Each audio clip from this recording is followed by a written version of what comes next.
Sa iba pang balita, umabot na sa 1.5 milyong drivers sa buong bansa ang nabigyan ng cash aid ng Department of Social Welfare and Development at nagpapatuloy pa ito sa kasalukuyan.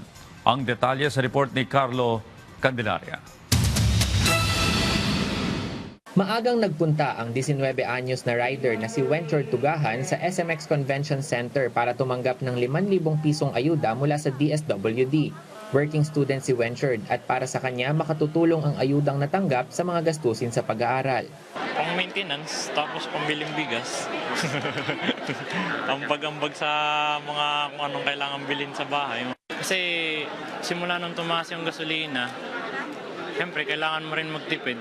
E di nababawasan din yung baon mo. Ang food delivery rider naman na si Jodeline Reyes, ipinagpasalamat ang natanggap na ayuda dahil magmula umano nang tumaas ang presyo ng petrolyo ay malaki rin ang ibinaba ng kanyang kita. Nagpapasalamat po ako sa mga gantong mga programa ng gobyerno natin po. Kakatulong sa amin sa panggasolina at pambayad utang.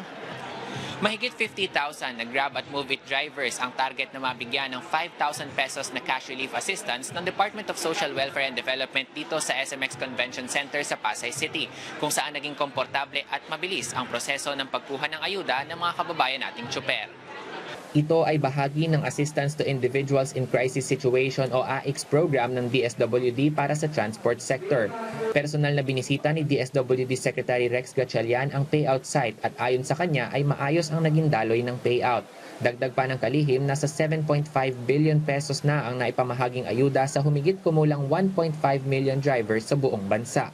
Alinsunod sa utos ng ating Pangulo, sabi nga ng Pangulong PBBM, susuyurin namin walang driver, walang tsuper na maiiwanan. Samantala, target ng ahensya na matapos ngayong buwan ang pamamahagi ng ayuda sa lahat ng drivers. Carlo Luis Candelaria para sa Pambansang TV sa Bagong Pilipinas.